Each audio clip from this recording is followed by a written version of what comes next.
Hello. Good morning, everybody.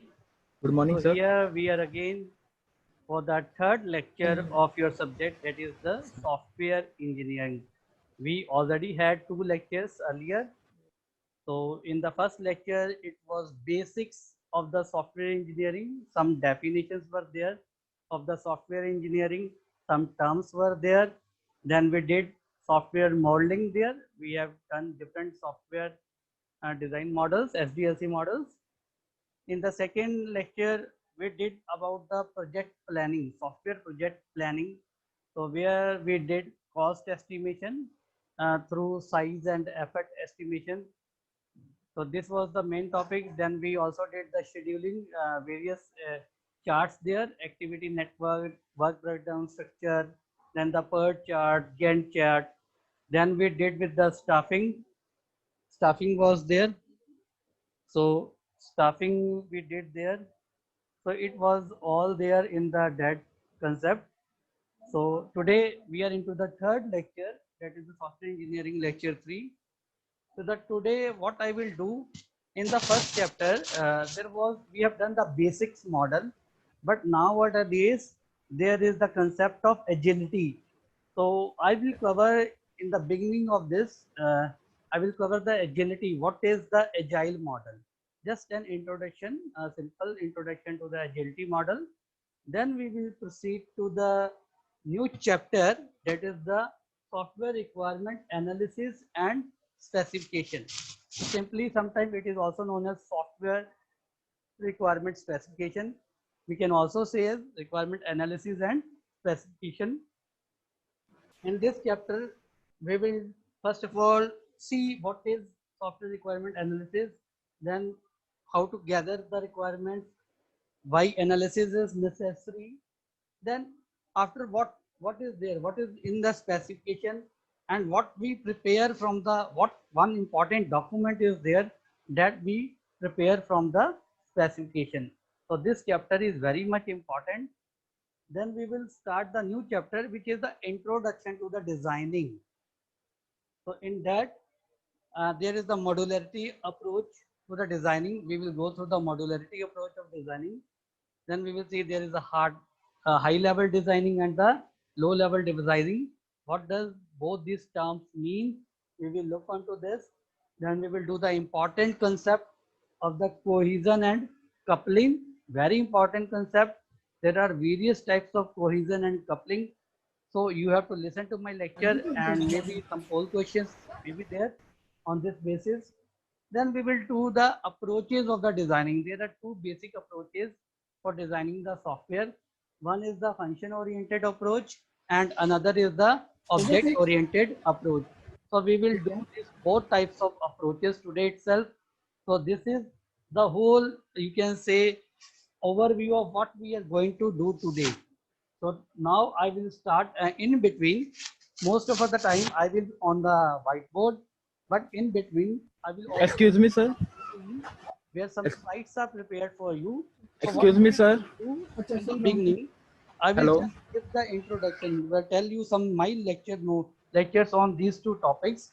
After having these two topics through my lecture in the both chapters, then we will go towards the slides. We will go 10 minutes towards the slides which I prepared to you, and the same slides have been uploaded on the ERP portal also.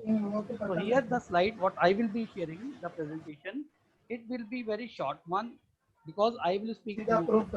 But what I have uploaded on the ERP, it is very descriptive, which will help you to see that depth inside also.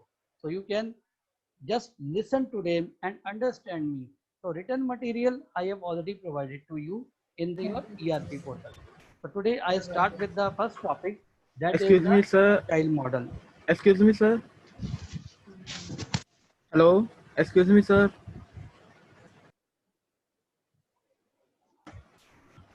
Hello.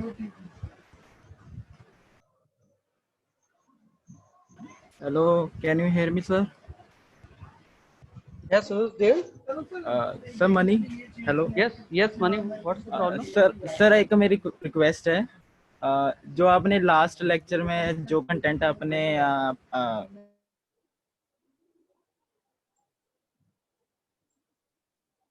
Yes, Mani, tell me. Hello Yes, Mani, go on. Be fast. Sir जो आपने last lecture में content जो cover किया था, मैं चाहता हूँ कि एक बार आप उसे थोड़ा सा रिवाइज कर दें तो So, Mani, yeah, today what I have prepared, I will do it last chapter. So I will take only 5 minutes for you only. Okay, thank you So sir. wait.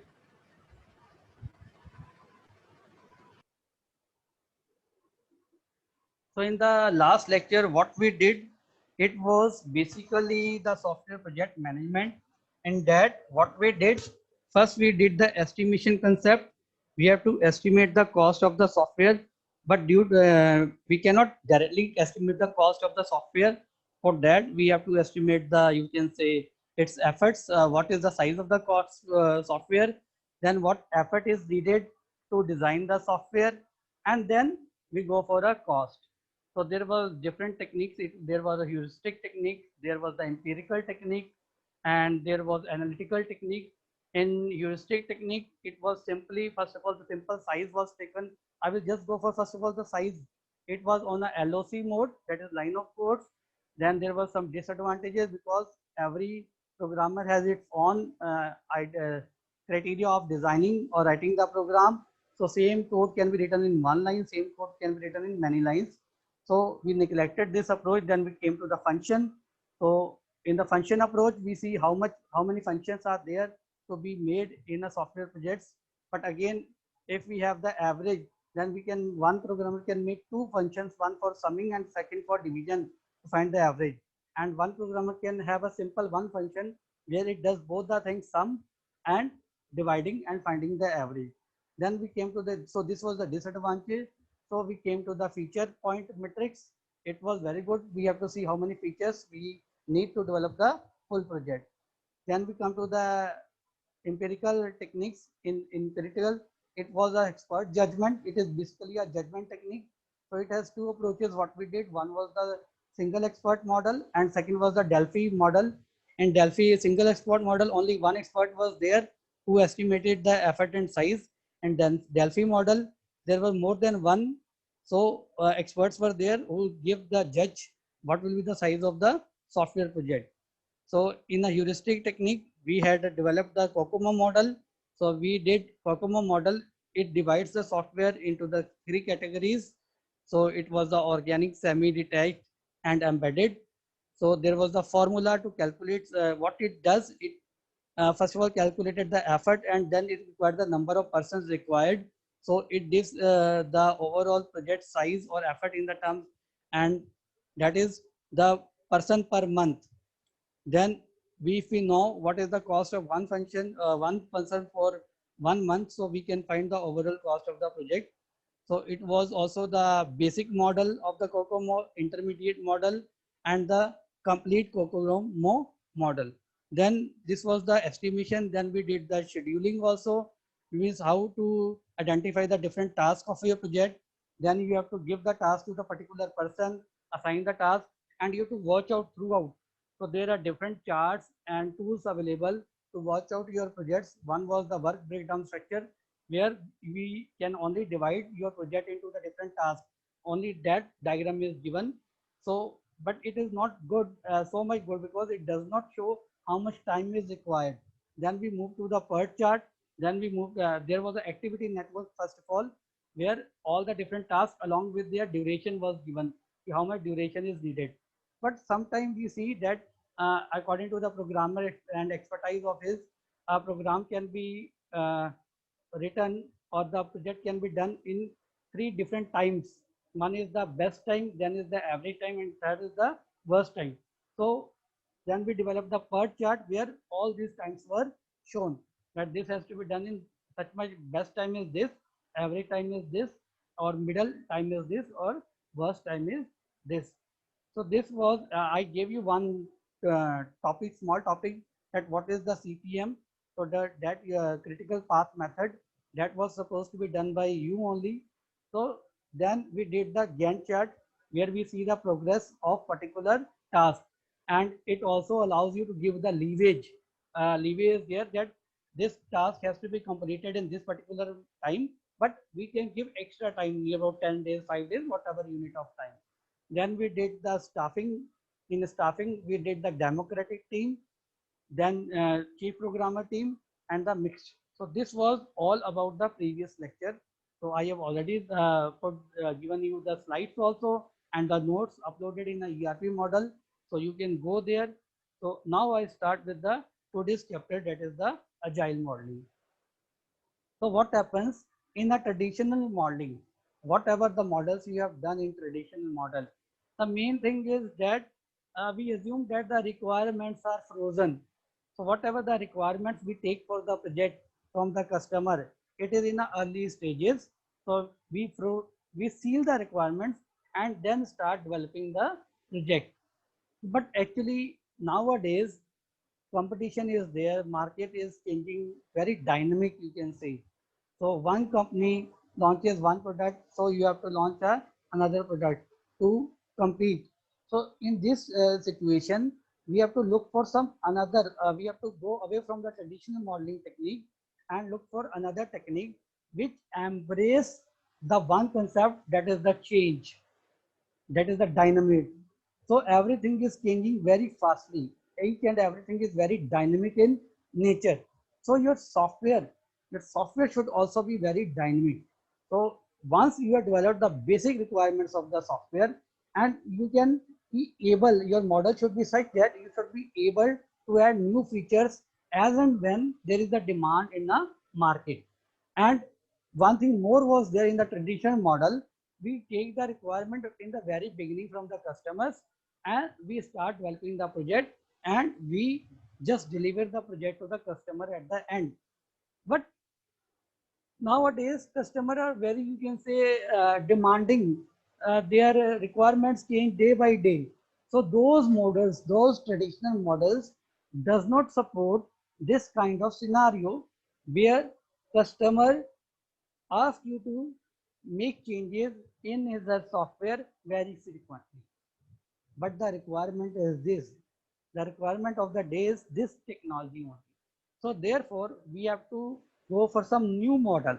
That new model or that new technique, this concept of dynamic is where we say is known as agility. And the new model is agile model.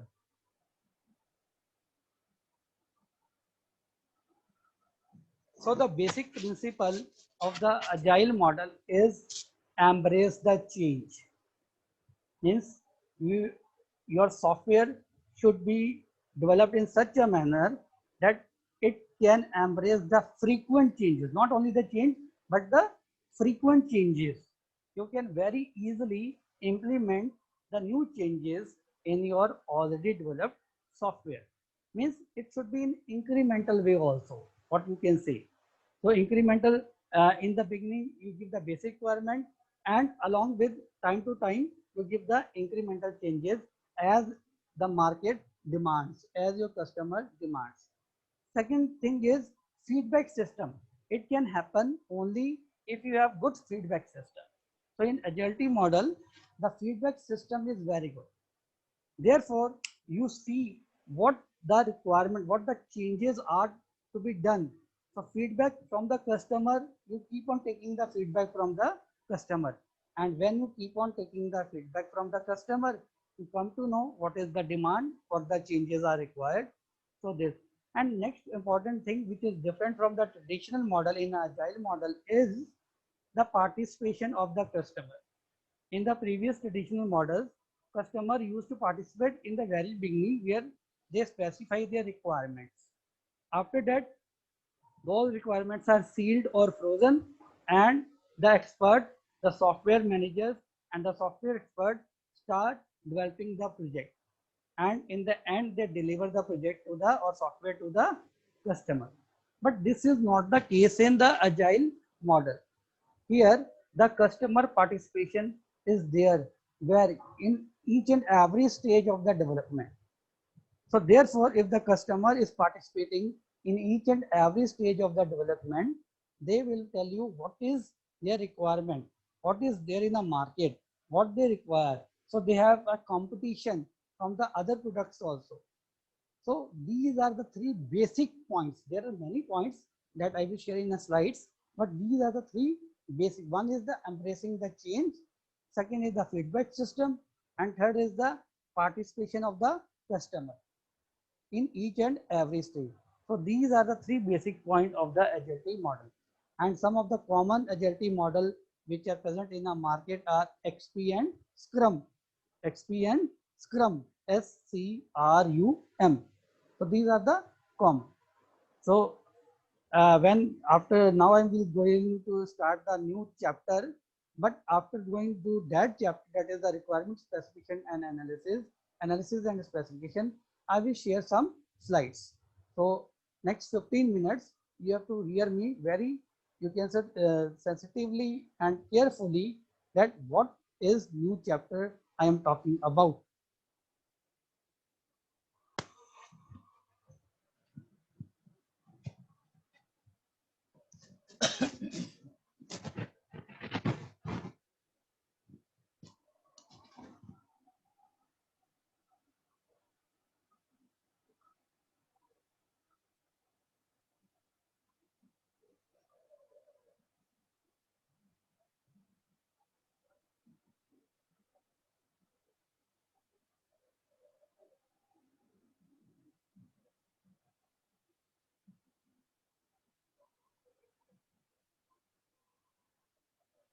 So the name of the chapter is requirement analysis and specification.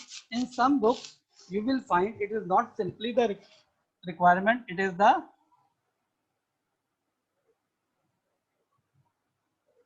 software requirement analysis and specification. In some books you will find software requirement specification. So different authors give different names to this particular topic. So some say requirement analysis and specification because they understand that the subject is software, so we are talking about the software. So what this is, so this is the, in the SDLC model, you have seen that the requirement phase was there. There was a stage in the beginning of the software where before, after feasibility study. First of all, there is the feasibility study where we see, is it feasible to develop this particular software or not? Will it be profitable to us? Will it will find some customer? Is there any demand for this particular software?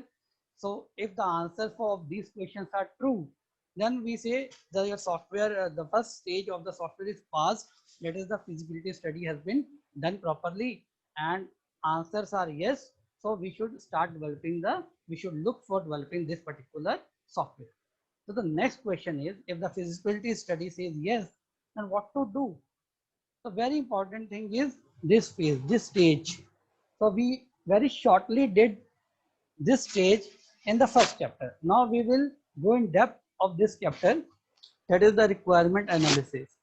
So what is basically this chapter about?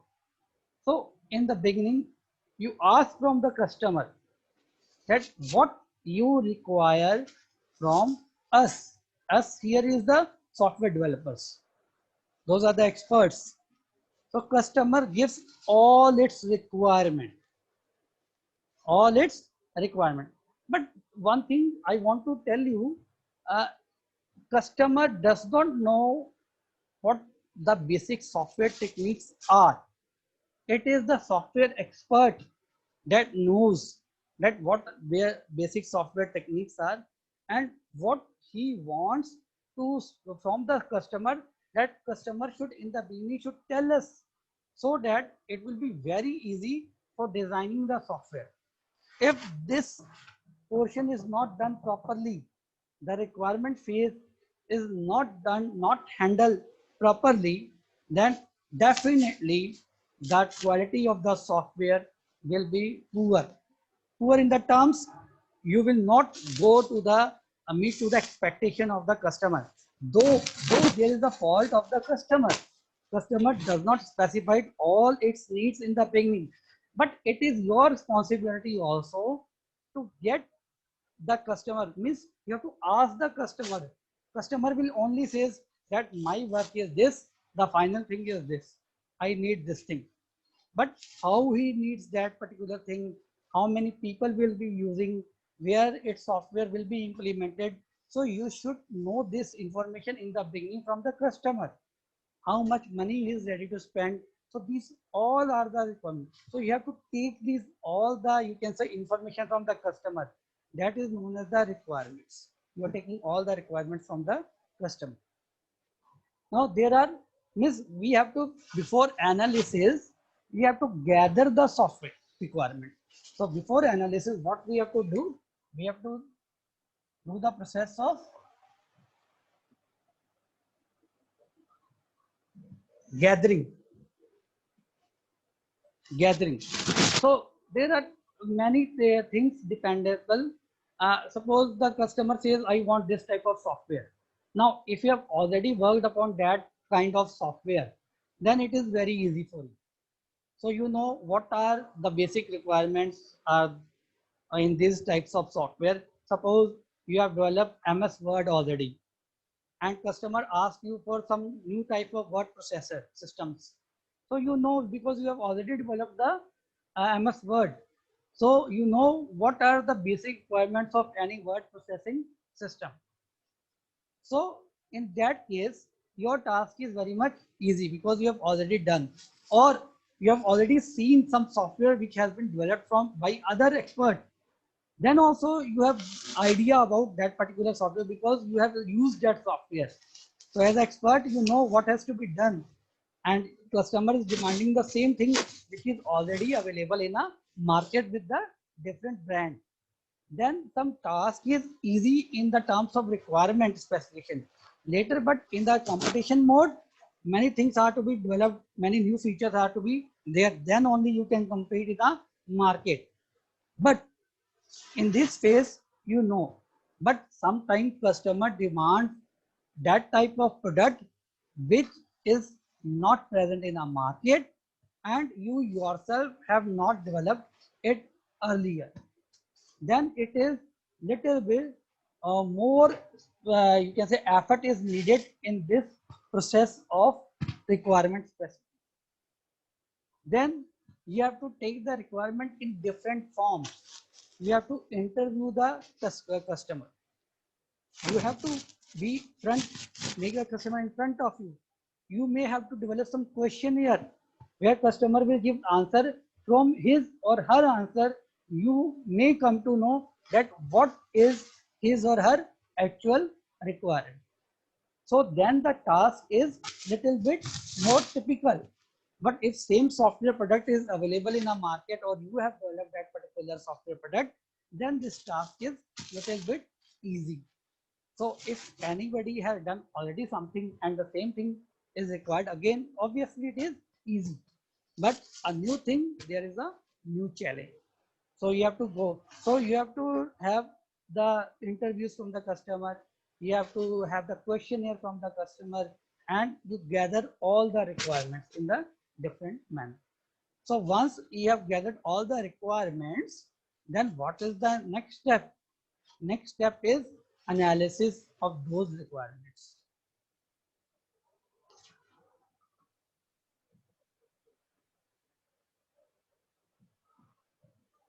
Analysis means proper understanding now.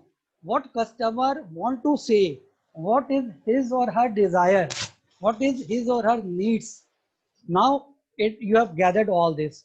Now you have to do the proper analysis.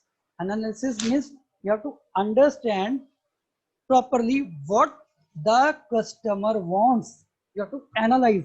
These are the requirements of the customer. So these are the end product. This is the end product, and this end product should have these features because these are the requirements of the customer. Now you have to see, can you fulfill all the features? Here the question is, you have all the resources to fulfill all the features? If not, then you have to arrange for all the resources, either in terms of money, person, time. So it has to be done. This phase is very much important. Then you have to understand first of all what is the problem is. What is, you have to define the problem. Proper definition of the problem has to be, you can say, made. Means that is known as the understanding of the problem. If you define the problem properly means you have understood the problem. Then you have to see, have you taken all the requirements, or you have to analyzing that at in the beginning when you are looking in the all the requirements from the customer. Here customer says his basic main requirement is A. What he wants from the output of the product is A, and somewhere down he says the basic requirement the software product is the basic function which is required is B. So here there is the inconsistency. This is known as inconsistency. At one stage, the customer says he needs function 1, 2, and 3. Name of those functions are 1, 2, and 3. In the later stage, customer says he needs a function of type F2, F3, F4, and F5. So there is the inconsistency now. At one stage, he wants these three functions. At another stage in the specification, in the requirement gathering, he says he needs F2, F3, F4, and F5. So this is known as the inconsistency. So in the analysis, we have to remove these inconsistencies. We have to again ask the customer what is his actual needs, what type of features or function he wants in the end product. Because he has specified two times. First time this was the specification, second time this was the specification, and there is the inconsistency. So you have to, during the analysis phase, you have to remove the inconsistency. Very important thing. Then you have to also see whether the requirements are complete or not. Means what are the need? It is you know that customer, you know from your expertise that he has not given the complete description of what is required by the user. So you have to ask customer that you require this thing or not, because suppose I'm not giving the example of the software, but as you go in any shop, mall or anything, you purchase a bread. Then the vendor there asks you, because mostly a customer or the person do not eat the bread in a simple manner. They either apply jam, butter, or they use the egg. So they ask you, you have taken the bread. Do you want this thing along with bread? You want jam? You want butter? You want egg? So this is when you purchase, you can say the pizza bases. Then they ask, do you require pizza cheese also? Do you require the pizza spread also? So this is, so from their expertise, they come to know that customer is not telling everything or is not purchasing. So it is another thing that you might be having at your home, but they ask you. Same has to be done here also. So needs are there. So from your expertise, if customer is not telling you all the things, then you come to know that his requirements are incomplete. So you have to ask the customer that if you want this type of software product and you are requiring only these features, do not you want this feature also? Do you want this feature also? Because you are expert now. So you have to see the requirements are complete or incomplete. So in the analysis phase, the basic thing is understanding of the problem, and you have to see there is no ambiguity, there is no inconsistency, and there is no incompleteness in the requirement. So this is first gathering is there, then the analysis is there. And analysis also becomes if you have already done that particular software or product you have already made, or those products are already available in a market, then the analysis is a little bit simple. But if something new is required, then analysis also takes the time. So you have to do the analysis very accurately. Otherwise, it will result in a failure. And this is not desired, because so much effort is needed, so much phases you will go after requirement.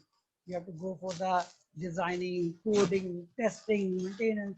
So these all are the phases, and you have to do this phase very accurately and very sensibly, I will say. After this analysis,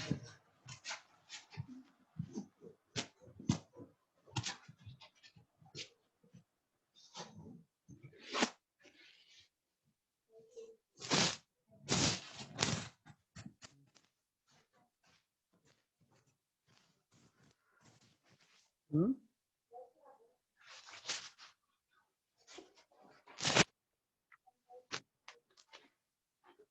generator नहीं चला के रख दे।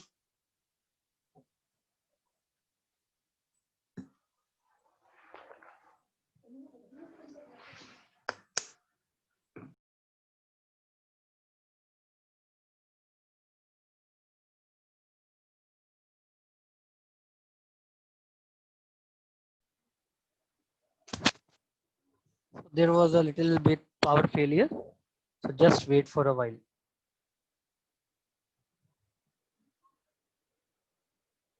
Madhu ma'am, are you getting my voice? So after this requirement, we have done gathering and we have done the analysis. Now come to the specification.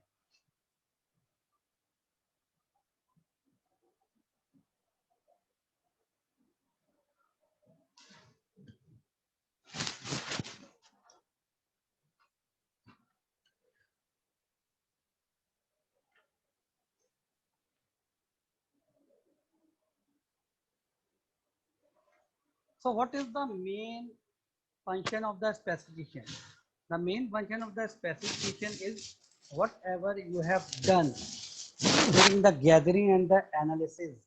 Now you have to formalize all the things and put it into the writing and prepare one document that is known as SRS document. So whatever you have done during the gathering, what information you have gathered from the customer, and after analysis means removing all the ambiguities, all the inconsistencies and all the incompleteness, then you have to formally organize or systematically organize all things into a one document that is known as the SRS document. So this document, that is SRS document, is very important document. This document basically it is a contract between you and your customer. All the things, all the specifications are to be noted into this particular document. All is simply a simple word is there. It is the statement of user's need. So whatever the user demand was there, those all demands are noted, are into brought out in a SRS document. And in the final, when you deliver the product to the customer, customer uses that product and it verifies, yes, all the things which were mentioned in the requirement and you put it in the SRS document, then customer sees all these requirements are met or not. So it is basically the contract document and it is a reference document for future. If customer says, no, this is the problem, I said you earlier, but this feature is not available, then you will see in a SRS document. Just in the requirement, this feature was mentioned. I have also mentioned that my product will give this feature, and if it is not giving that particular feature to the customer, then you are at the fault. And if that feature is not mentioned in SR document, then you are not at the fault. So all the specifications, all the reference in future, any problem comes to, then all the things are given in a software SRS document. So it is used as a reference document, and it is also, you can say, definition of the implementation, that what will be implemented through this software. So now come in little bit, this was the general thing about the software SRS document. What does this document includes in broad? What are the basic things it includes? It includes, one thing I want to tell you, the software SRS document is a type of black box. It tells what will be done. How it will be done, it is not described. Sometimes if it is some hardware product or something else, then we can say it gives some manual guide along with this. So there how it is done, but actually all the features are implemented, what features are implemented, but how it is implemented, it is node tool, basically in SRS document. So what are the basic thing your SRS document have?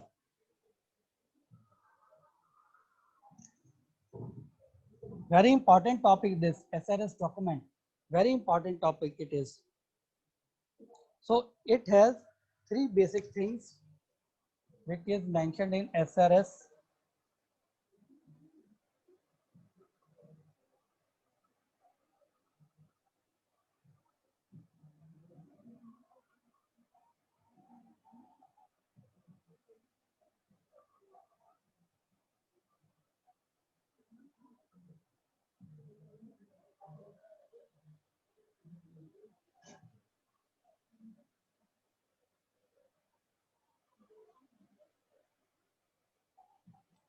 Number one is functional requirements, then non-functional requirements,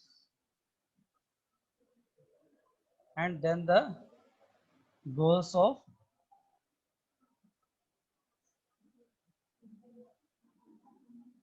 implementation.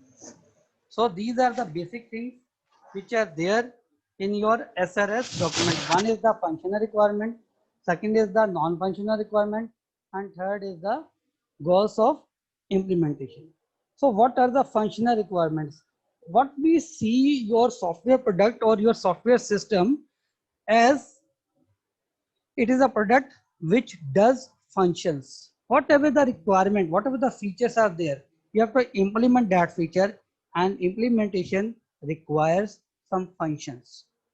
Suppose software is developed for your library where you get your books and you deposit your books.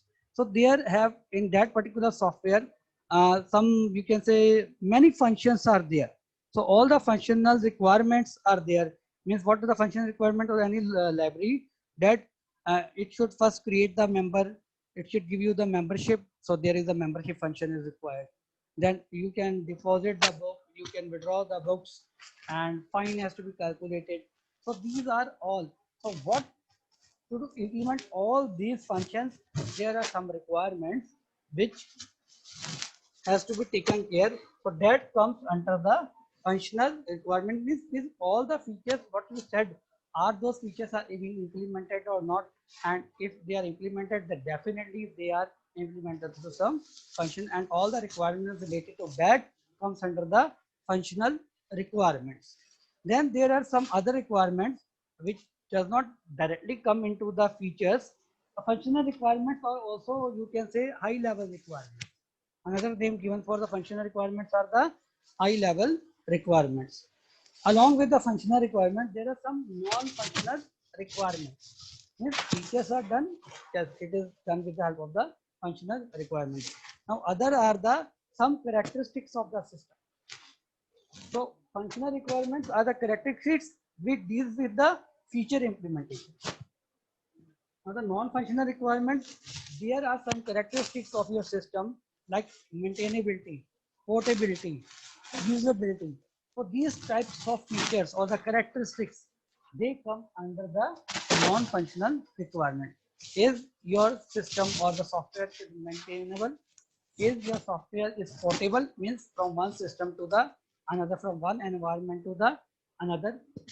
It at this particular environment it is doing all the functions. Functional requirements are already done, but non-functional requirements is if I shift this software from this environment to some another environment, from this system to some another system, will all be there. Means is there the feature of portability? So this comes under the non-functional requirement. Then comes the goals of implementation, like the feature of reusability. When you use something, so what are the along with, before coming to this, I will also tell some of the hardware requirements are needed for the software. Some interface requirement is needed. So those all requirement, hardware requirement, interface requirement, compliance of some standards like ISO standards are there.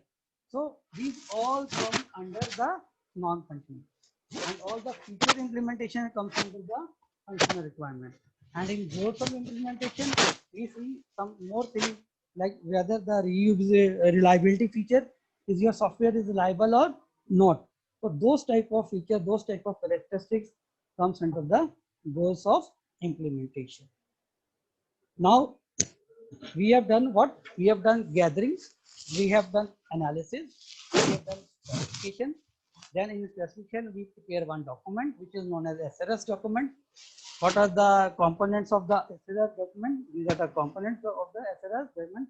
There can be detailed list that I will send to you in a notes. What are the different things? What type? Give one example of an SRS document in your notes. Now come to the important thing is what are the features of good SRS document and how you can say that your what is the features of bad SRS document. Good SRS document are those documents, first of all, it should have all these things mentioned in that document. Functional requirement, non-functional requirement, goals of implementation. So it should be clear, nothing should be ambiguous, it should be complete, it should be consistent, and it should not be, I will also say some of the disadvantage side by side. If there are some over specifications which is not needed, then it is disadvantage, it is bad SRS. So what is needed, it should be there, and what is not needed, it should not be there. So silence, if your software SRS document is silence, one practice is silence, means what was required you have not mentioned. So it is not. So your SRS should not be silent, neither it should not be over specified. So both the things, if it is silent or it is over specified, means what was supposed to be there, it is not there. It means it is a silent. So it is a disadvantage.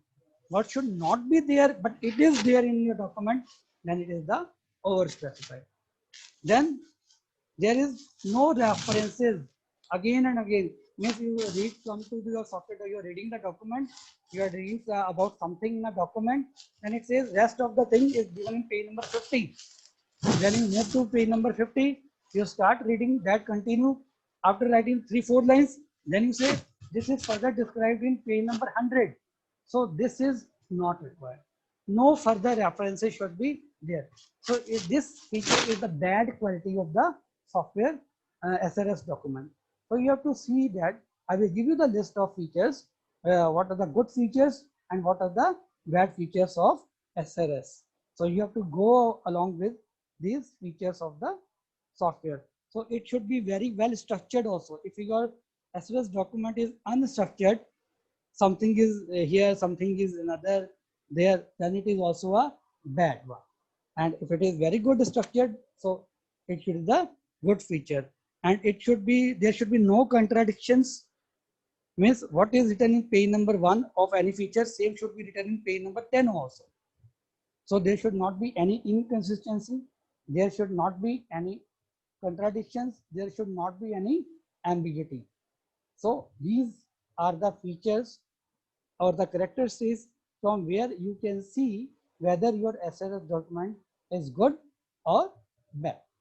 So this is about the chapter that is the SRS requirement analysis and specification.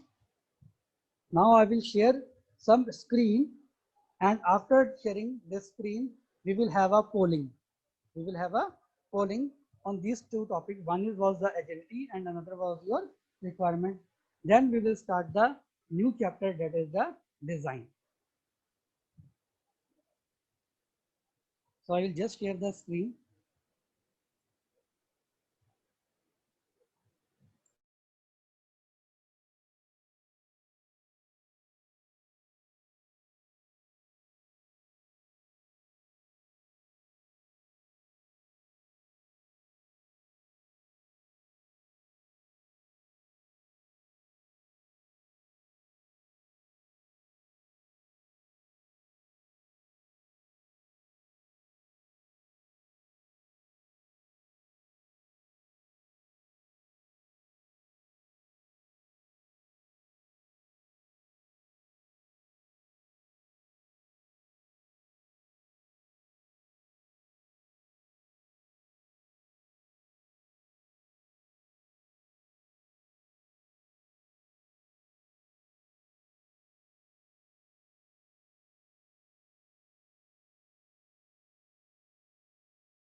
We will share now some of the screens here, and you can also go through my video also.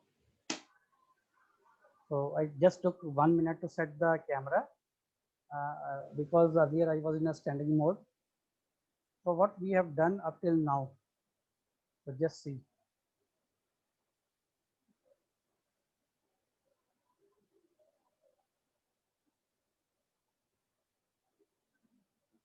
It was a traditional software which has the less communication between customers and the clients.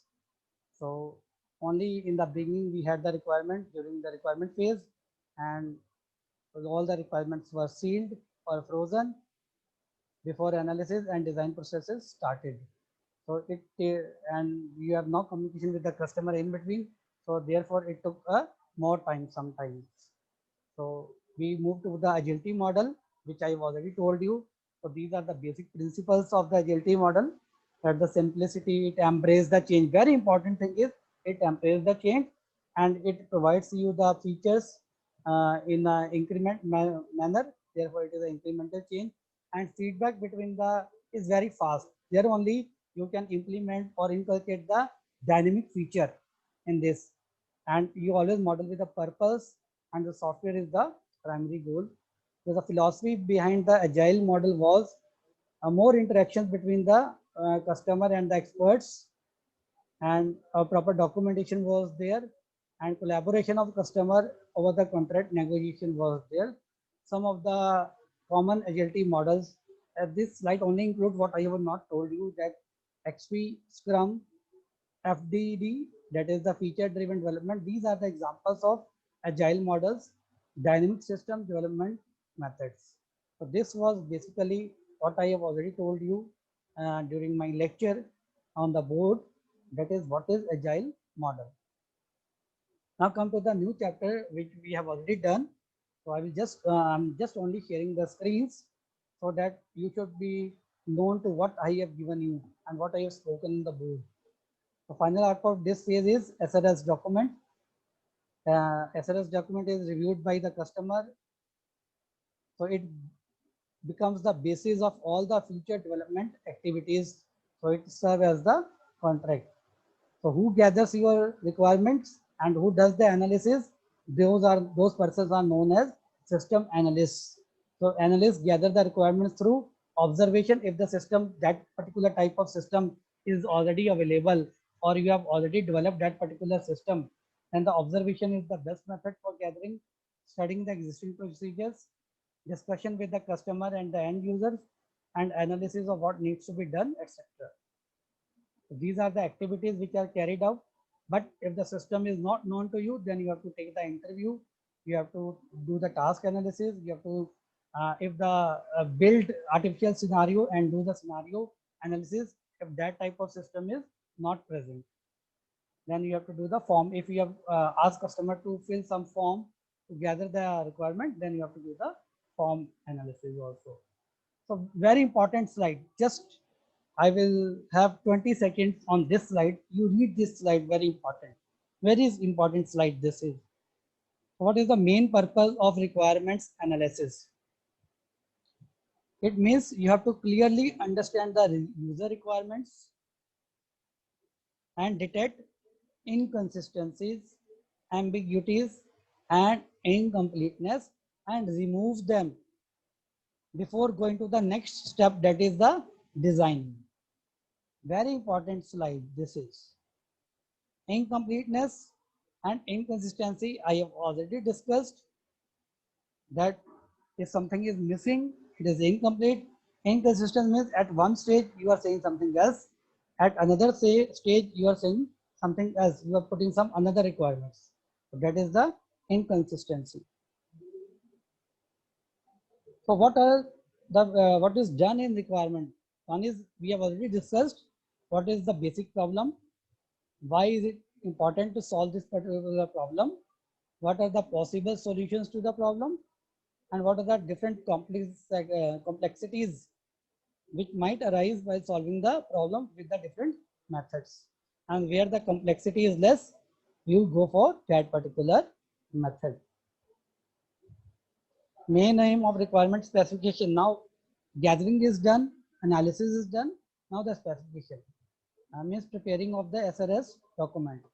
So you systematically organize the requirements arrived during the requirement analysis, and documenting is done where you note down all the requirements in a proper document, which is known as SRS document.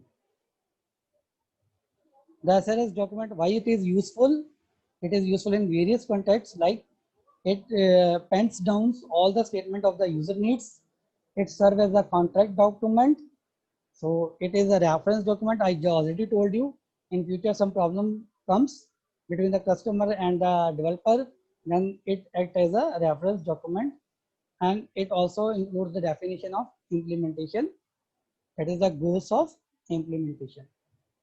So it is just like a black box specification where only we say what has to be done. We do not say how it is to be done. Properties of good SRS, it should be concise. It should specify what the system must do and not say how to do it. Means what to be done has to be specified in SRS document, and how it to be done, it is not specified. It should be very much sometimes easy to change. It should be very well structured while preparing, not while delivering. Once you deliver, no, then it is not changed. But when you are preparing the SRS document, so you should prepare in a well structured manner. So if some changes are to be there during the preparation time, so you can prepare it well. You can make the changes if it is well structured. It should be consistent and it should be complete. It should be traceable, means if you want to search particular information from your SRS document, it should be traceable. This table of content should be there, where it is all the table of content with the page number is mentioned. It should be verifiable, means system should be user friendly. Then it is, if it is not other ways, it is not verifiable. So what it contains functional requirements, non-functional requirements, and goals of implementation, which I just told you on a board. So this is what I say the overall system is like. Your overall system or the project or the product, they perform some tasks. So those tasks are basically the functions. So each function FI is considered. So you give some input data, your function processes and give you the output data. This task is done. So transforming a set of input data to corresponding output data is known as functional, and all those functions comes under the functional requirement.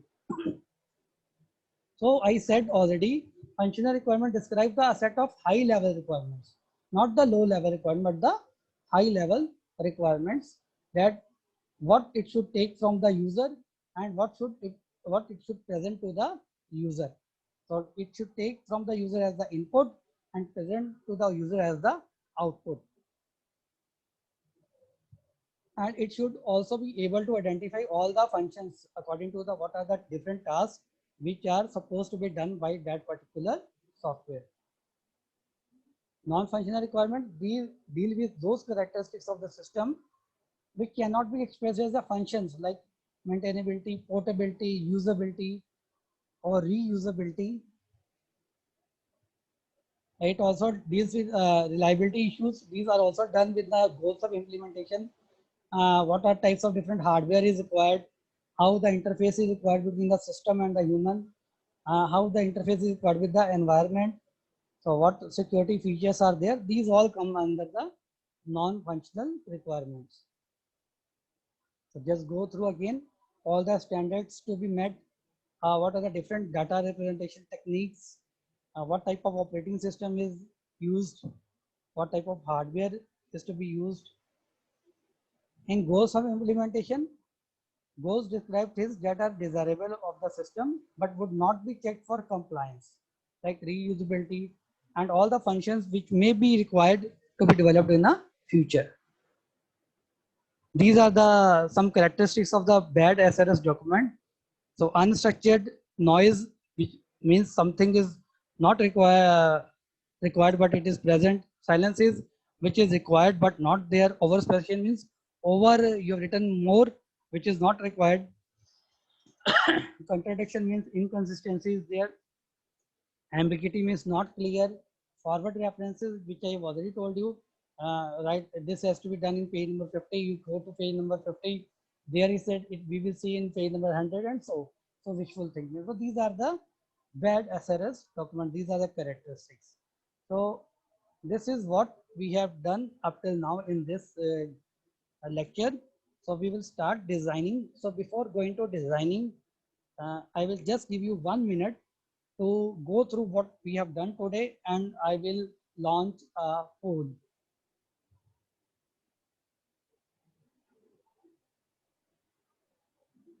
So I will ask some of you to give me some response. Pawan Shah, I have asked you to unmute yourself. Pawan Shah. Yes, sir. Yes, sir. Yes, yes. Pawan, tell me what we have done today. Yes, sir. What we have done today.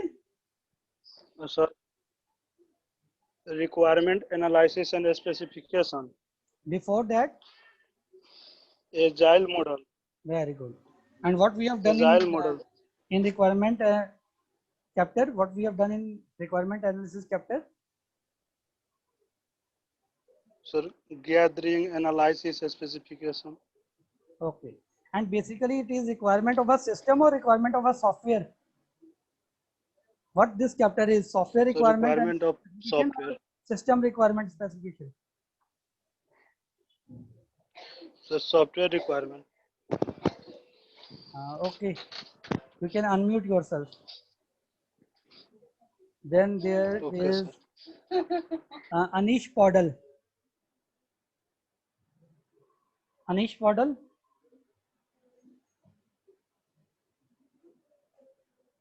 I have given you the permission to unmute. Anish Podal.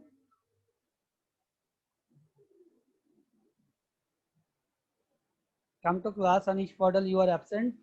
You have just logged in and not listening.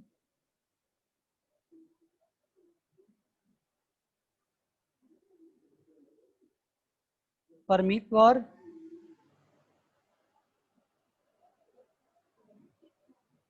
Parmeet, I have asked you to unmute yourself. Parmeet. Sarika. Is Parmeet there now? Yes, sir. Yes, sir, I'm sorry. Okay, Sarika. Hello. So, Sarika, first of all, give chance to Parmeet. Parmeet, are you listening? Hello, sir. Yes, yes, Parmeet. Yes, So, sir. what we have done today, Parmeet?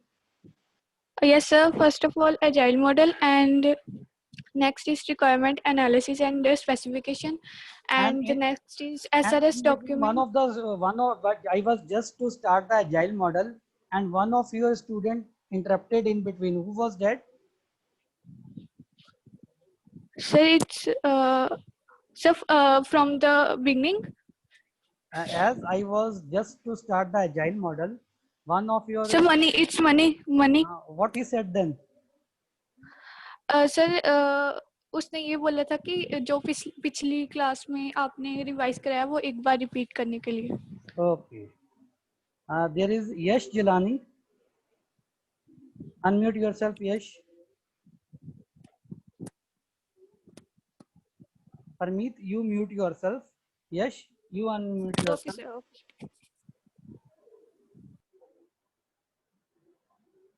Yash Chalani.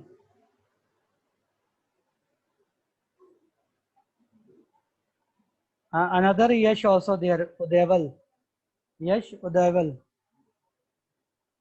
You can also unmute. So these two, yes, Yash Udaival is there. Yes, sir. Yash, please tell me what type of different types of, you can say, things we mention in a SRS document. So SRS document should not be over specified or it should not be silenced. Your voice is It not must coming. contain Speak all. a little bit loudly. Sir, SRS document should contain only the things that is required. Like it should not be over specified. No, It should these are not be the silent. characteristics. But I say, what are the three things, basic three things I had written in a board? Three things which are to be mentioned in SRS document.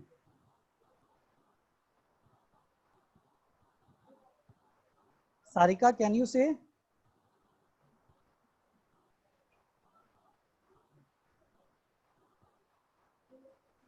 Sir, functional Yes. non-functional requirement and goals Oh, of implementation. okay. Now I move to the, you can say, the poll for today. So I will mute you all and we will move to the poll, two polls. Just go through this.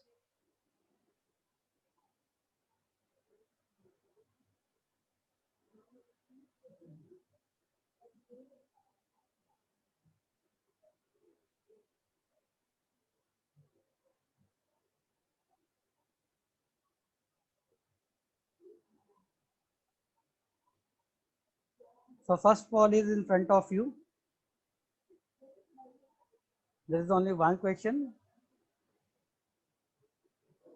It will be there for only 20 seconds.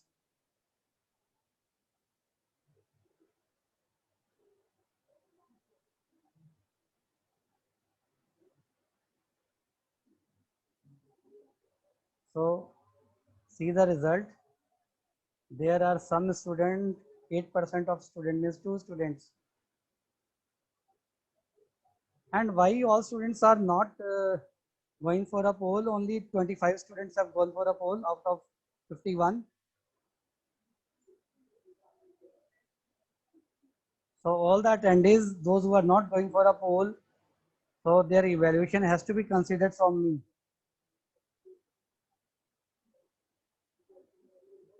Only 25 students have gone for a poll.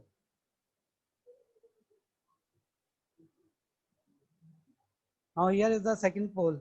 Go for a poll 2.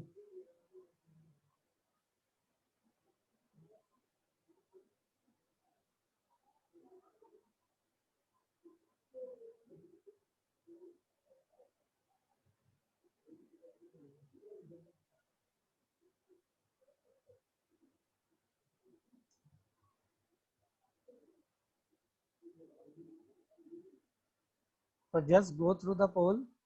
2 questions are there in a poll. So you must go through the poll, all of you.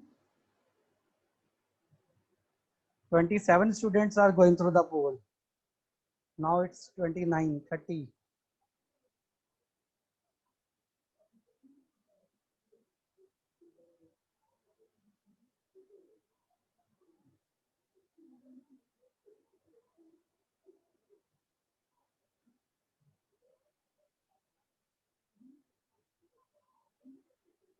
Three students still are not going for a poll.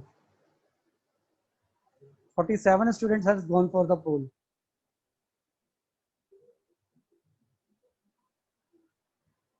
Yes, now all have gone for a poll now. Just 5 seconds more.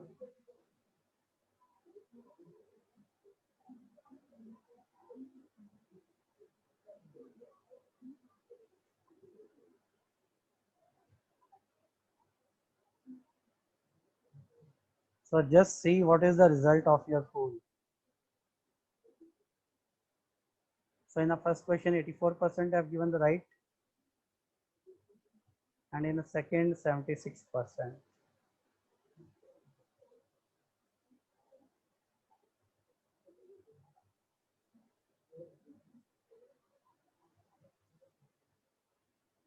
So before going to next two polls, we have to do the chapter that is the designing chapter. So I will just take 1 minute to set the camera again to the board.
So now we start with the next chapter, that is designing.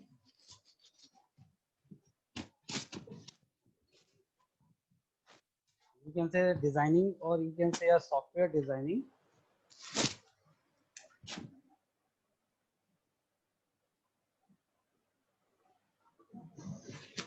So what basically designing is? So what we have seen, that what does in SRS we have done in requirement specification.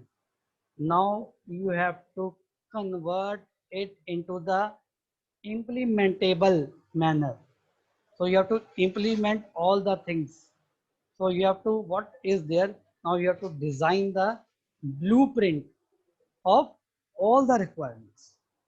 Whatever the requirement have been specified, now you have to make the blueprint of that thing. That is known as the design. What to be done now? What are the requirements are given from the customer? You have to make all the requirements into the implementable form. So for that you have to design your, now the software has to be designed. Then only you will write the code. So before coding, you have to write the design. You have to make the design, which is just a blueprint of your system. Now there are two types of designing, high level design and the low level design. So how we say high level design and what is the low level design? The main components which are to be there, the main module. So before going to, I will just tell you some approach of designing. Means in designing, means you make a whole system, you design the whole system and divide the whole system into the small modules. So the what approach we are going to do for the designing is modular.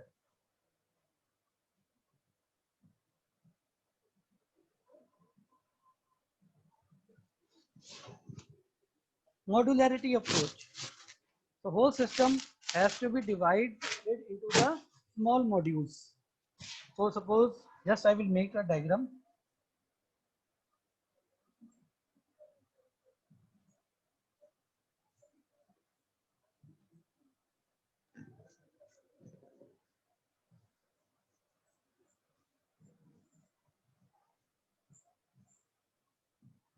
So whatever the different tasks, whatever the different features you are implementing, you have to divide into the different modules. This is module M1, M2, M3, M4, M5, M6, 7, 8, 9, 10. So all the modularity approach is there. So we have to see all the modules, what are the different modules are required. It comes under two types of design, high level and low level. So high level designing deals with what different modules are needed. What different modules are needed. So this is done between a high level and what is the relation between the two modules. What is the relation between the two modules? How we are going to control those relationships.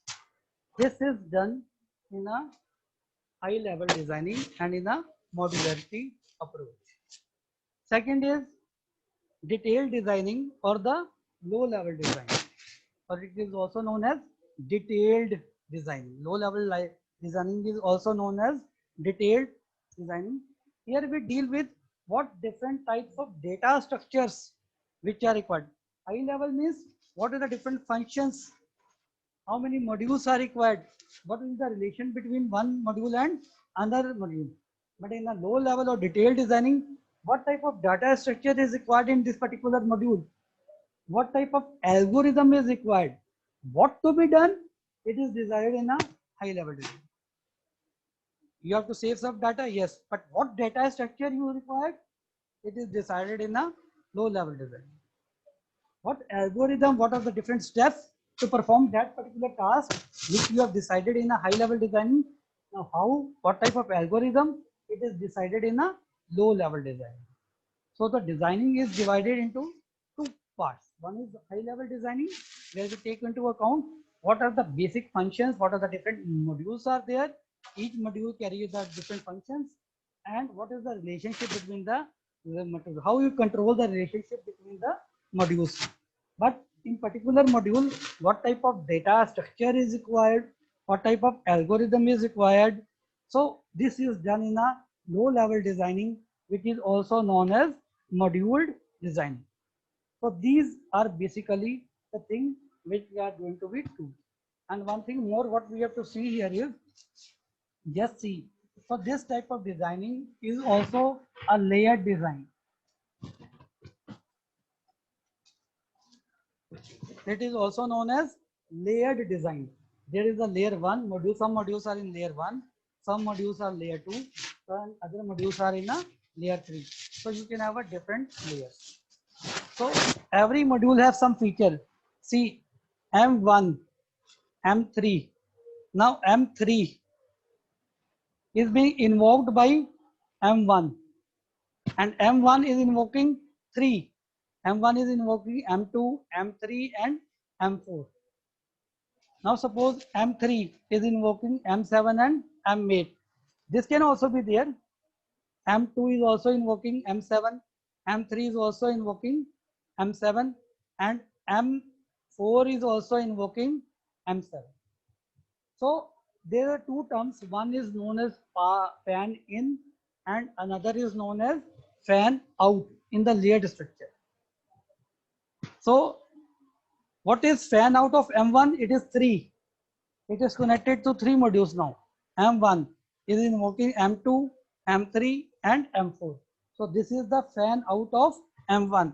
What is the fan in of M1? It is 0. Nobody is invoking M1.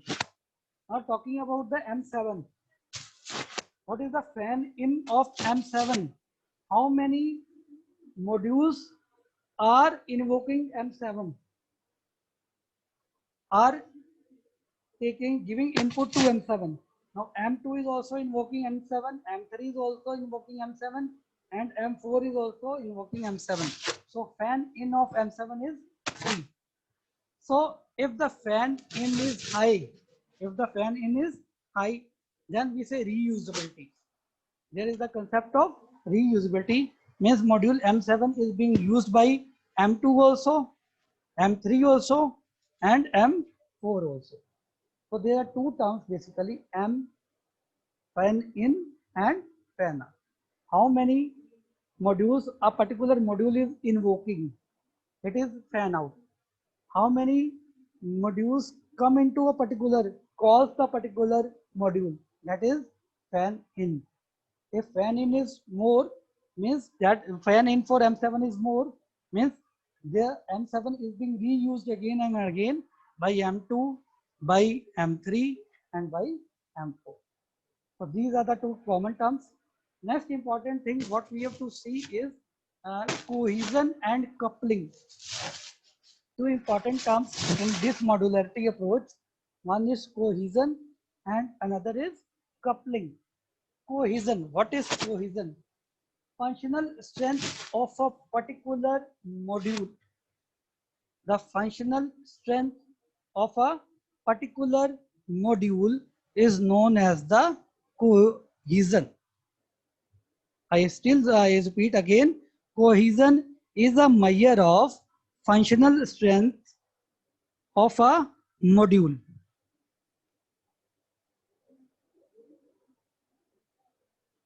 Clear? What is the functional strength of a particular module? It is known as the cohesion.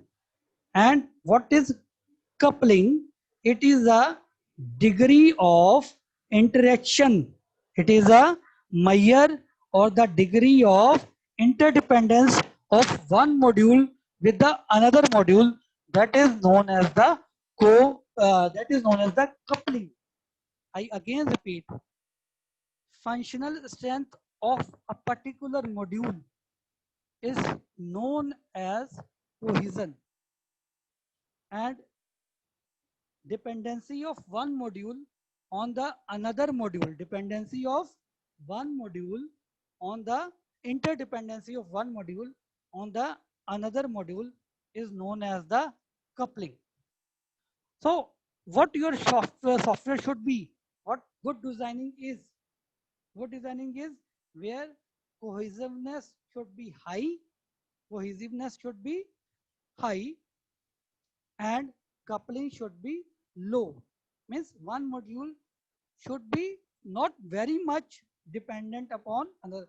One module should call another module. This is another thing. But dependency, it should not be very much interdependent. So it is not good. So you need that type of designing where cohesiveness is more and coupling is less. So I still again repeat one definition.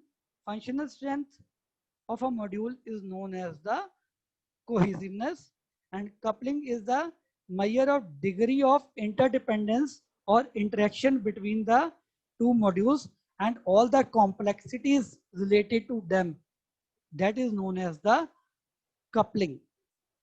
Very important terms. Definitely there will be the questions on cohesiveness and the coupling. So there are different types of cohesion and coupling we will do in the slides.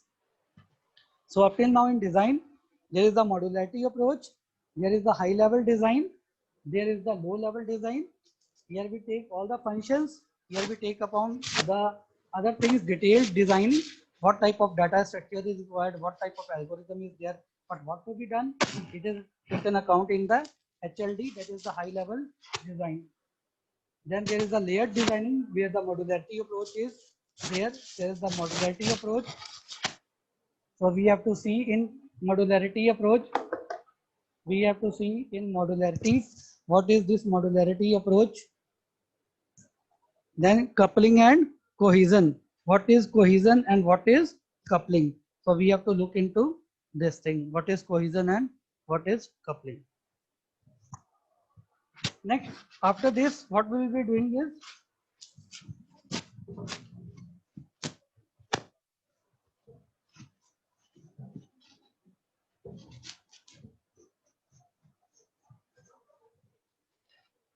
there are two approaches of designing, basically two approaches in broad.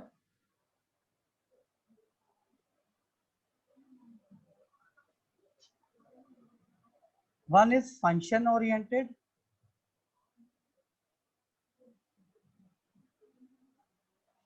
and second is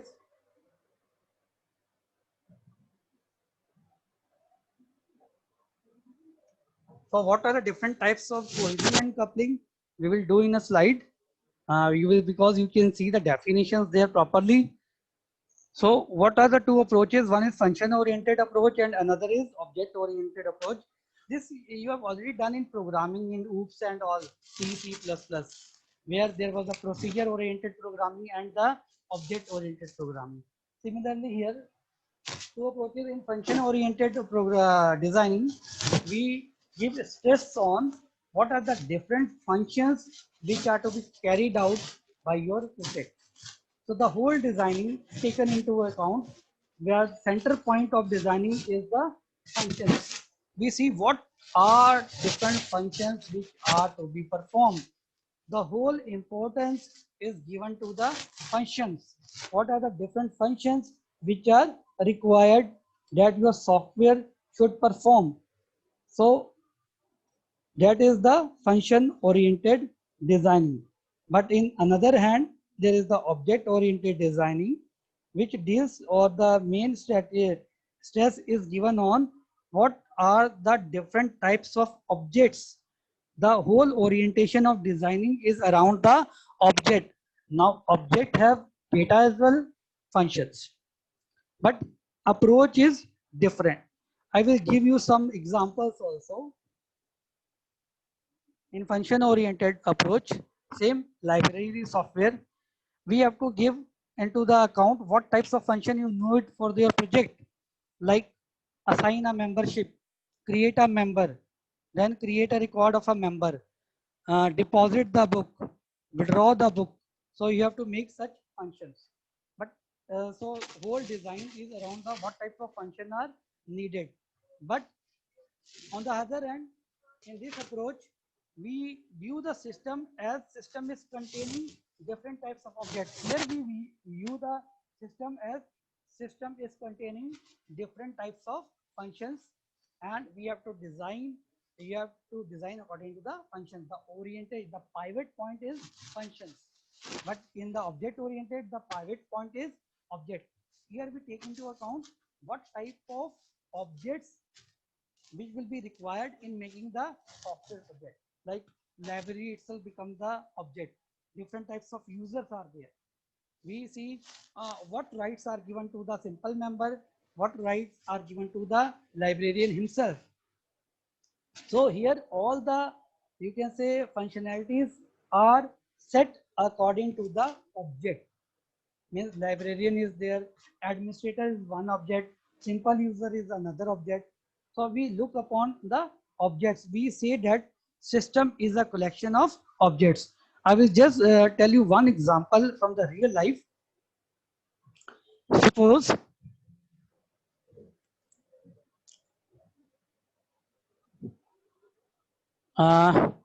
you prepare the timetable. You prepare the timetable with the function oriented approach. So in a function oriented approach or procedure oriented approach, the designing of timetable is done that we have to take upon that we have to allot. What we have to do is we have to allot a particular room and particular time slot to particular teacher, and we have to see that there is a no clash, that at that particular time, that particular teacher should not be allotted to that particular room. So there should not be clash. The basic thing is this thing in a function or a man.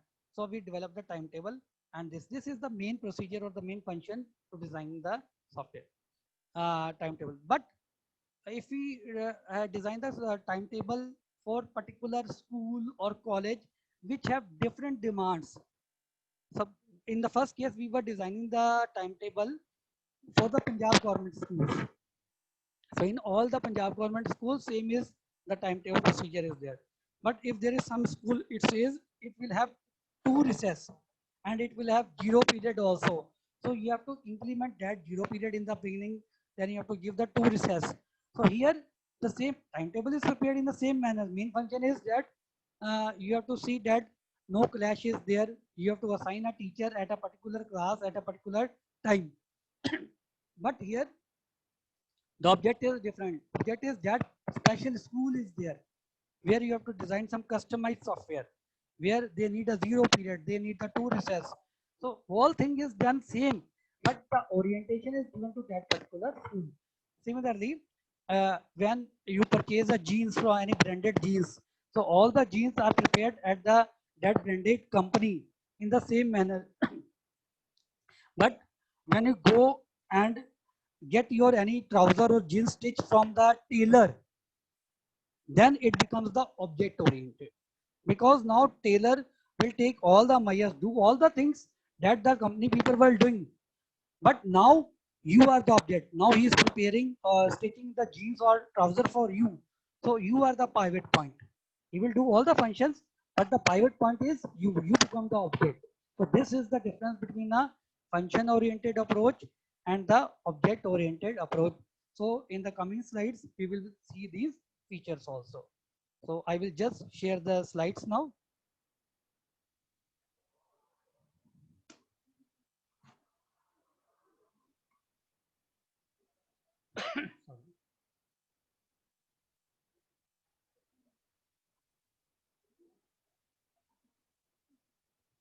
So this is all about the designing.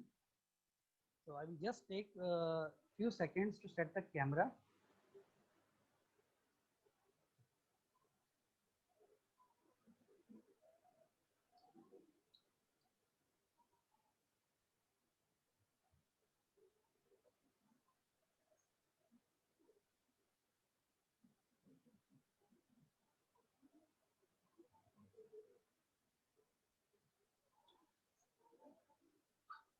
We'll just set the camera for a moment.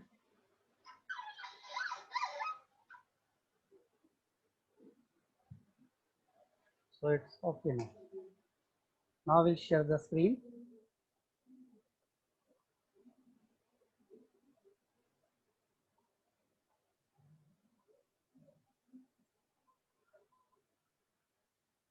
So design phase.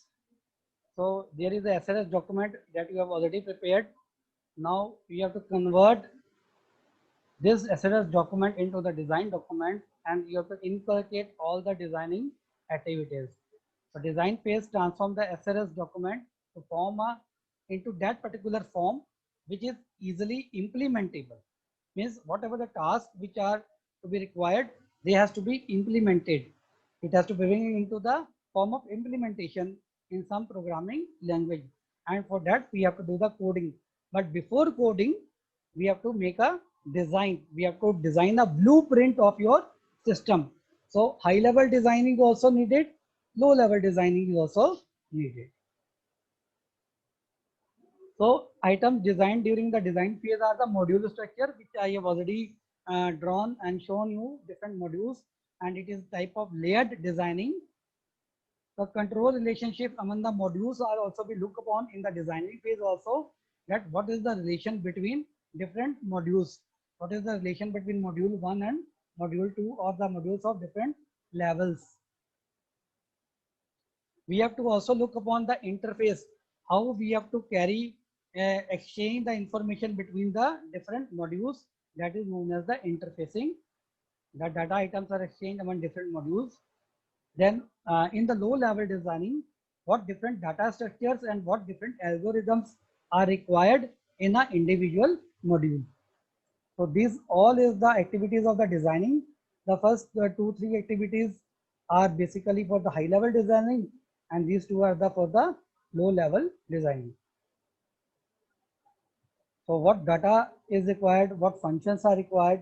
So this is a module. A module consists of data and the functions.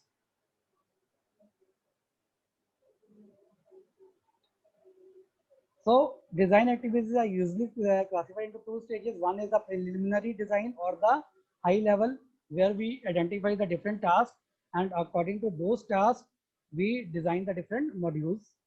And there is a detailed design, where what are the different data structures and algorithms which are to be considered in a particular module. So this vary considerably, means there is a difference between high level design and the low level or detailed design, and their methodology is also different. So just see here. So it is a modular approach as well as the layered approach. So module 1 under this is 2. Now here M2. If I was talking about fan in and fan out, so M2, the fan out of M2 is 1, 2 and 3, and fan in of M2 is only 1. So in high level design, what we do, we identify modules, the control relationship among the modules, and interfaces among the modules. Interfaces is required because we have to exchange the information between the different modules. The outcome of high level design is known as the software architecture or the program structure. Just remember this thing. What is the outcome of high level design? It is a program structure or a software architecture. The low level design or the detailed design, for each module we have to see the data structure and algorithm which are to be used in that particular module. It comes under the low level design or the detailed design, and the output of this is module specification. Means how what is being done in this module and how it is being done, what data structure, what algorithm is there. So this is what we see in a low level design or the detailed design. Then there was the 2 approaches. We will do 2 approaches in coming slides, like function oriented or procedure oriented, and another is object oriented. Before that, we will do some cohesion and coupling. Very important question. Does the design technique lead to a unique solution? Means if we made a design, then it will lead to the unique solution of the software. No, it is not. Very important slide. Sometimes this question comes. So several subjective decisions need to be made to trade off among the different parameters, because there are different design techniques. So all do not lead to the same solution. All do not lead to the unique solution. So the answer for this question is no. Even the same designer can come up with several alternate design solutions. This was the modularity, what I was saying. So a module should have high cohesion and low coupling. Now what is cohesion and coupling? Cohesion is a measure of functional strength of a module. Very important slide. Cohesion is, I will stop here for 10-20 seconds after I read.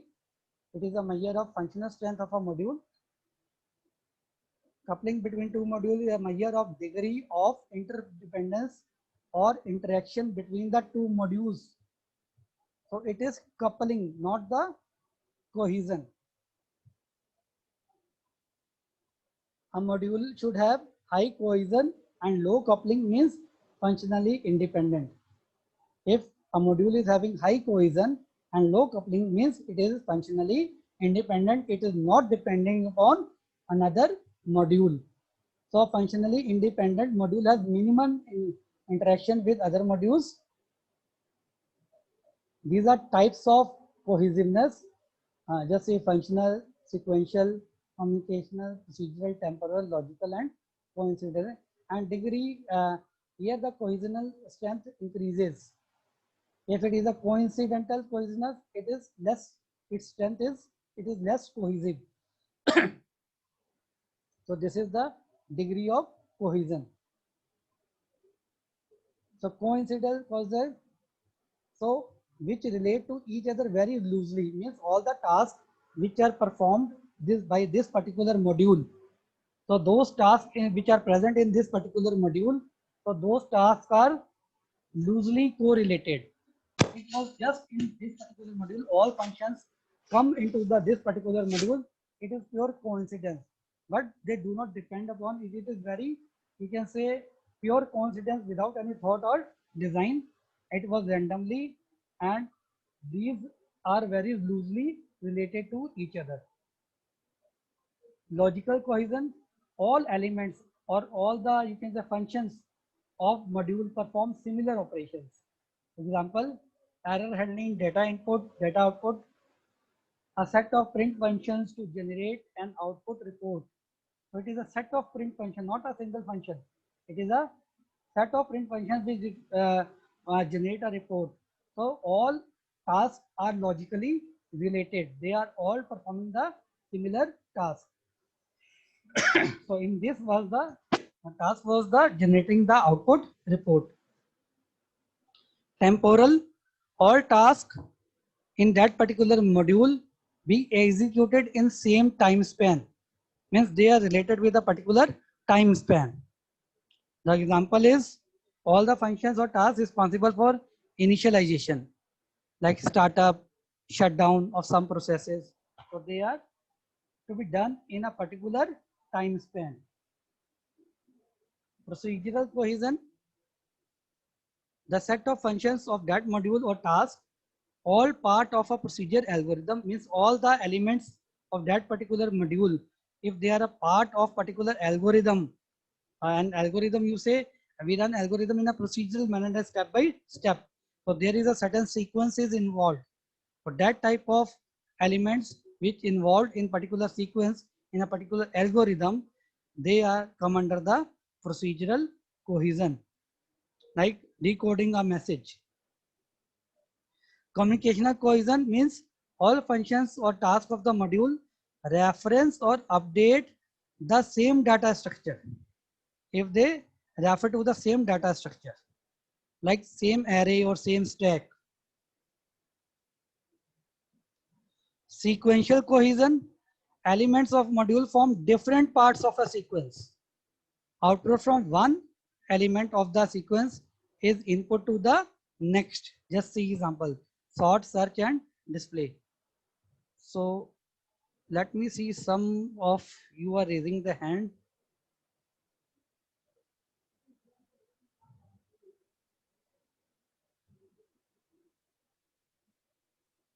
Yes.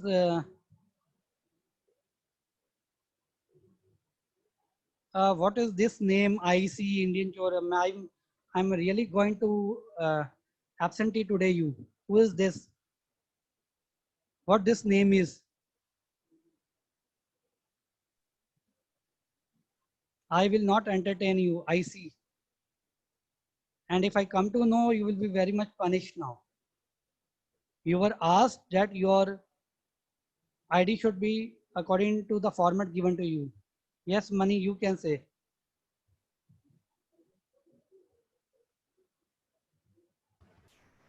Yes, Mani, you can say. Hello. I have unmuted you. Yes sir, एक वो जैसे आप पोल करते हैं तो sir जैसे कि some time क्या होता है कि सर सबमिट नहीं कर पाते, आंसर हम सेलेक्ट कर लेते हैं ऑप्शन, तो वो काउंट होता है कि नहीं होता है? आप जैसे होस्ट बेटा जो है I have shown you immediately. The result. ठीक है, ये बीच में आप मुझे ये बाद में पूछ सकते हो, आप लेक्चर में क्यों इंटरप्ट कर रहे नहीं हो? सर, मैं नहीं आई फिर हैव ये गिवन यू इनफ काफी टाइम, 1 minute नहीं इज नहीं enough for a poll. Yes sir, नहीं नहीं सेकंड एक्चुअली पोल मैं आई हैव क्या given you 1 minute 30 seconds। Sir, ये एक्चुअली ना काफी पहले का था तो मैं भूल गया था लोअर करना, So you मतलब have उसी to टाइम see किया now, था। why are you disturbing the whole class in between for your this single question which is not linked with this topic? Yes sir, my mistake, sorry sir.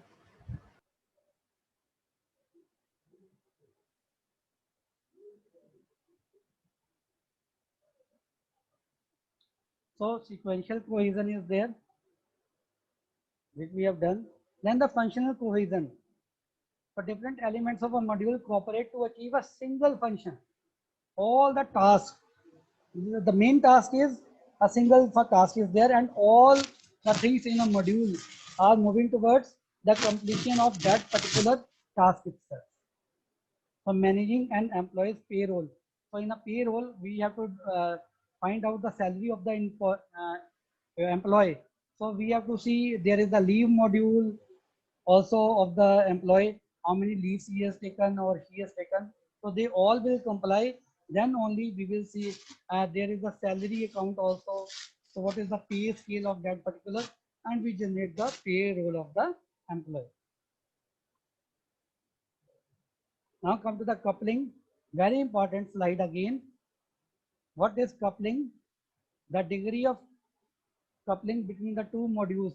So you see how closely two modules interact or how interdependent they are. So this is the degree of coupling between the two modules depends on their interface complexity. So this is the fact. This is true that the degree of coupling between the two modules depends upon their interface complexity. So I will just give you 10 seconds. Read this slide properly.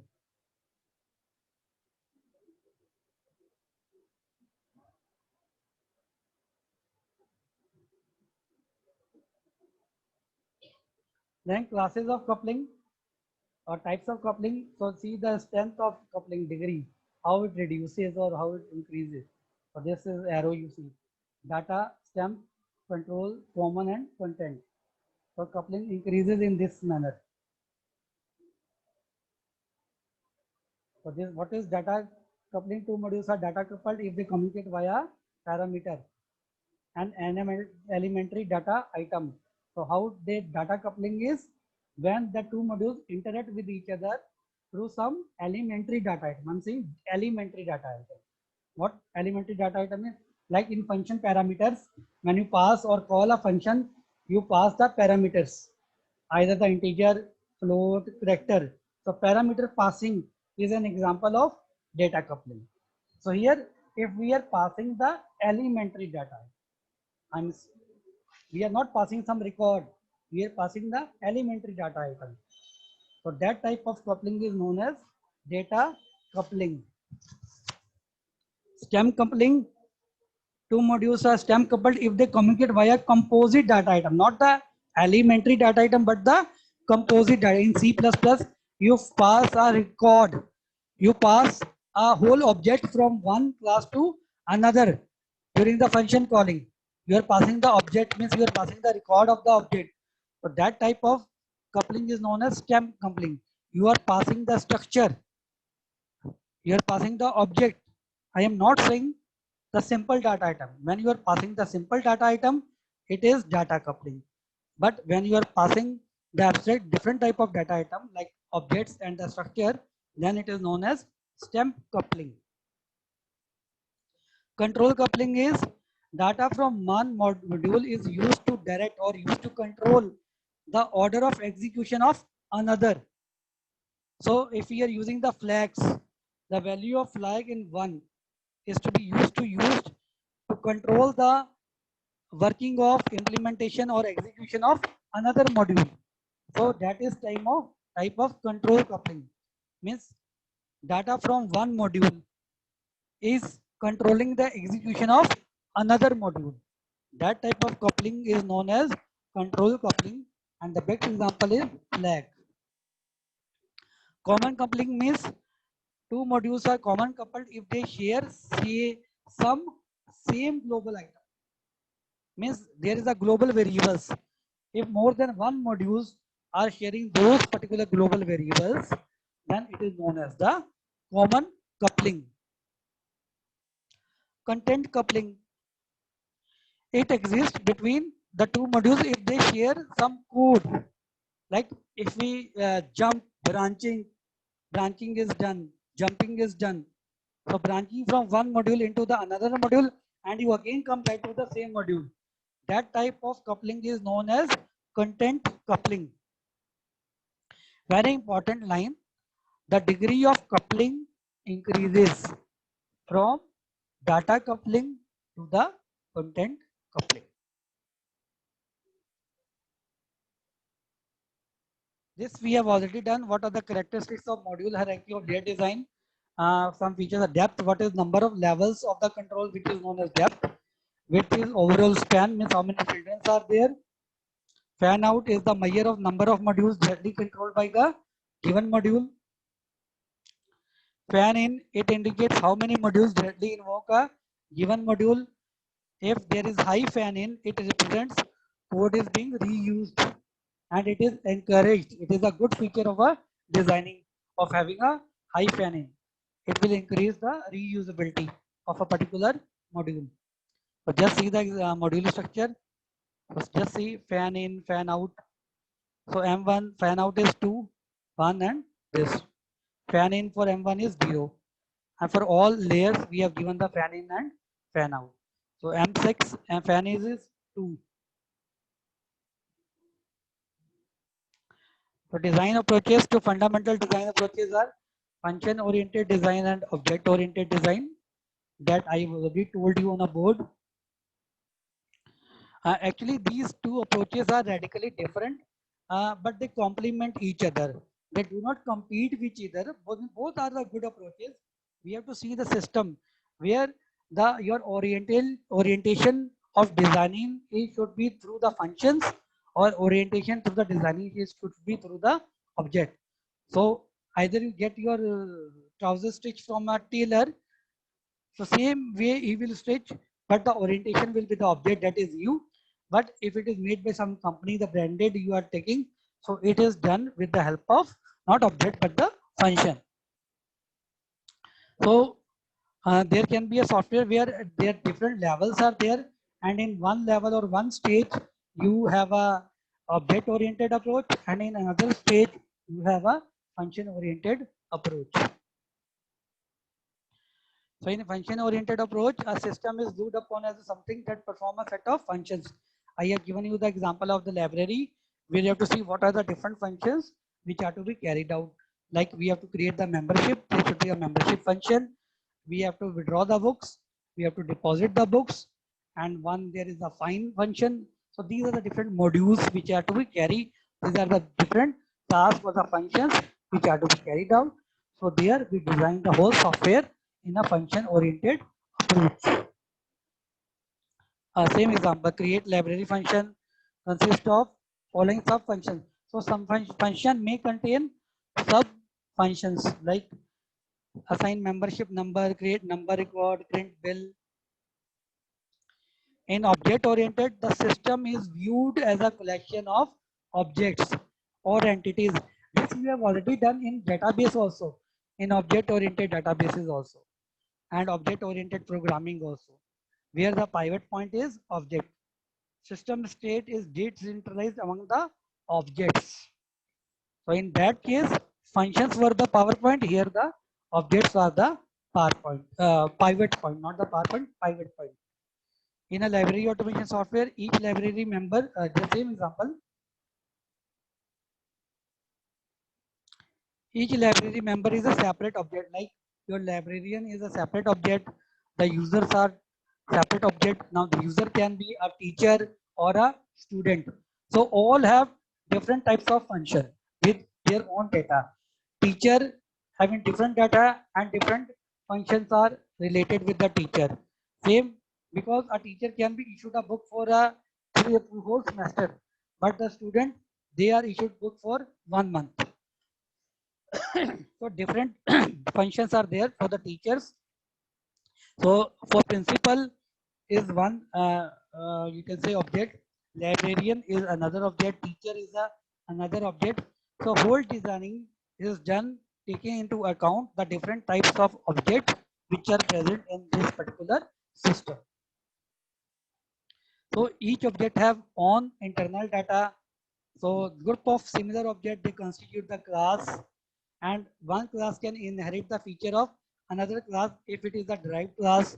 So the all the concepts which we have done in object oriented programming use, those all the features are present in object oriented designing of the software. So this was all for today's lecture. Now we will have some poll also. So the 2 polls remaining for today. I will stop sharing the screen now. So I will go for a poll. I just give you 30 seconds. Just remind what we have done now. We have done the functions. 2 approaches of function, object oriented and function oriented. We have done the modularity approach. Then terms of fan in and fan out was there.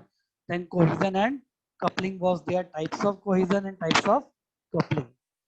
What is cohesion? The functional strength of a module, and coupling is it is interaction between the different modules. Now I am saying just please listen, go through the poll very sensibly. I will give you enough time. You just read the question and attempt your poll. I will go for 2 polls more.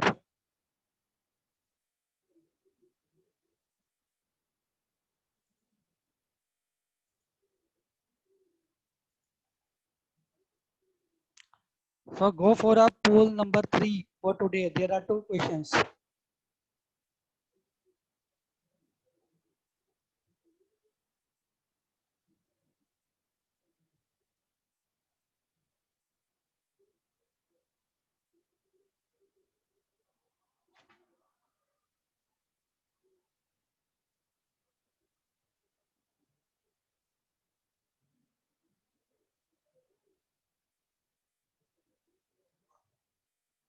So both the questions I during my presentation of the slide, I asked you to note this thing.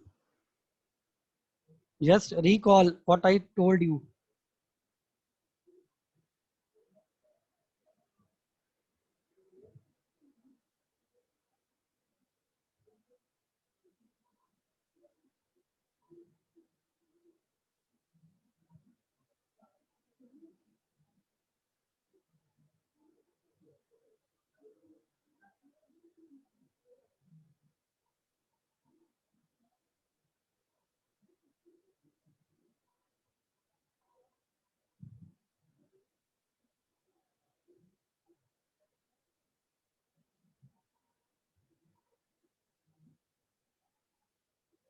So last 5 seconds.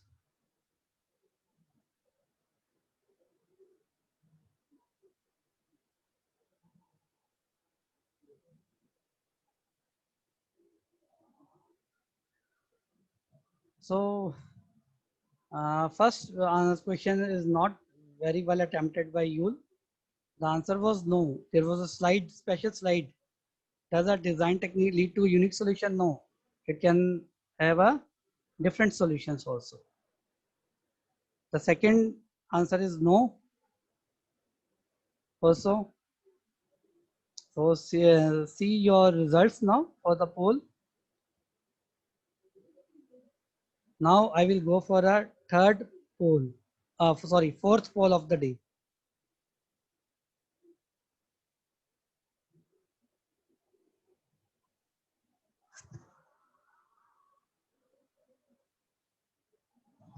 You have to pick only one.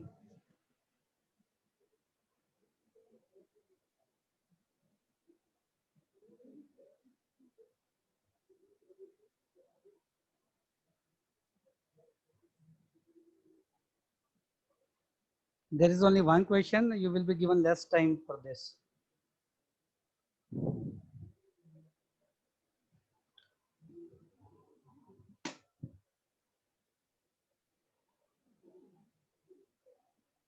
Only 35 students have polled up till now. What others are thinking? 44 now. 6 are still left. 45 students have done their poll. 48. 2 are left now. 2, 3 students.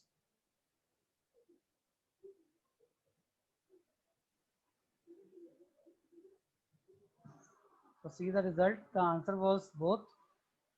This is your result for the fourth poll. So students, today here we come to end of this lecture. So what we have done up till now, we have done the 3, you can say, lectures we have gone through. We have done all the basics of the software engineering, the first chapter. Then we did the software where the whole models were done. Then we did the software project management, and today we have done 2 more chapters. One is the software requirement, and another chapter was the introduction of the designing. In the coming lecture, we will go in depth of both the approaches of designing. One was the function oriented approach, and another is the object oriented approach.